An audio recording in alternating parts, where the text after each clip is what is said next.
Bismillahirrahmanirrahim. Assalamualaikum warahmatullahi wabarakatuh.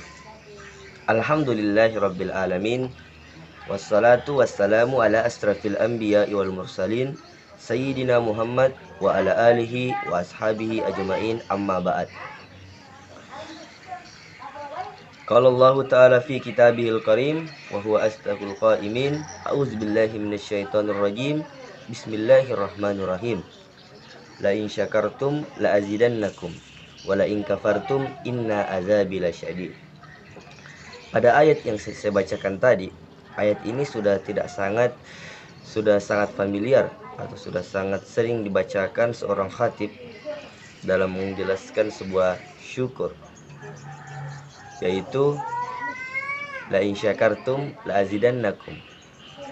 Barang siapa yang mensyukuri nikmat Allah Subhanahu wa taala, maka nikmat itu akan ditambah. Tetapi wala in kafartum inna azabi lasyadid, dan apabila engkau mengkufuri atau mengingkari nikmat Allah Subhanahu wa taala, maka jangan anggap remeh. Azab Allah sangatlah pedih. Pada ayat tadi yang menjelaskan, kita diberikan gambaran bahwa Allah Subhanahu wa taala sangat menyukai seseorang hambanya yang selalu mensyukuri nikmatnya. Kita di dunia ini tidak bisa hidup di dunia ini tanpa nikmat Allah Subhanahu wa taala. Nikmat hidup, nikmat bernapas, nikmat mendengarkan, nikmat melihat, banyak. Bahkan Allah sudah menjelaskan, sudah menegaskan dalam Al-Qur'an, yaitu Quran surah An-Nahl ayat 18, yaitu wa in ta'uddu nikmatallahi la tusuha. Apabila engkau ingin menghitung-hitung nikmat yang Allah berikan, maka kamu tidak bisa menghitung nikmatnya. Apabila ada orang yang bisa menghitung, pasti tidak bisa. Apabila ada teknologi yang canggih yang bisa menghitung nikmat Allah Subhanahu wa taala yang diturunkan kepada hambanya, itu pasti teknologi itu akan rusak. Jadi kita sebagai umatnya Nabi Muhammad SAW patut mensyukuri nikmat Allah Subhanahu wa taala. Entah itu nikmat yang diberikan, baik musibah, baik kebahagiaan dan lain-lain. Ada dua kriteria orang atau sifat orang dalam mensyukuri. Pertama, ada orang yang apabila diberikan suatu kelapangan, diberikan suatu kebahagiaan, diberikan suatu kesuksesan, pasti dia bersyukur. Itu sudah fitrahnya. Apabila ada orang yang memberikan kita suatu barang, apabila ada orang yang memberikan kita suatu jabatan atau pekerjaan, pasti respon kita itu pasti terima kasih. Tetapi kita tidak mengetahui bahwa Allah yang menitipkan pada tangan seorang hamba itu untuk kepada kita, hambanya.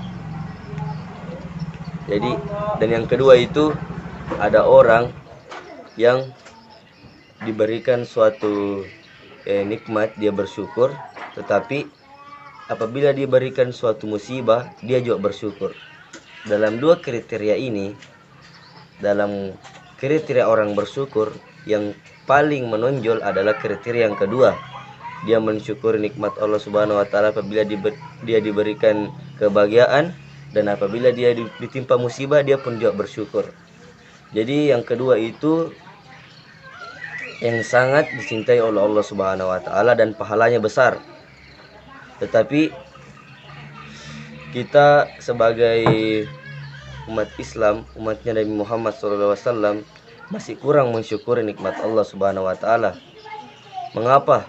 Karena banyak orang yang mensyukuri nikmat Allah Subhanahu wa taala ketika hanya dapat kebahagiaan saja, tetapi apabila dia ditimpa musibah, dia madareke, dia mengeluh bahwa kenapa saya ditimpa musibah, tetapi dia tidak mengetahui bahwa dia diberikan cobaan, dia diberikan suatu musibah itu adalah karena Allah mencintai di hambanya.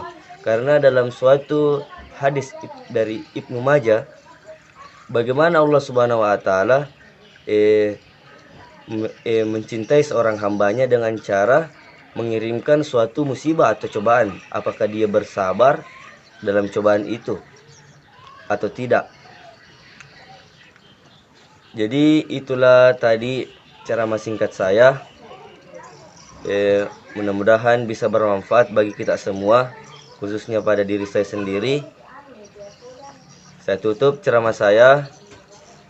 Wabillahi taufiq wal hidayah. Wassalamualaikum warahmatullahi wabarakatuh.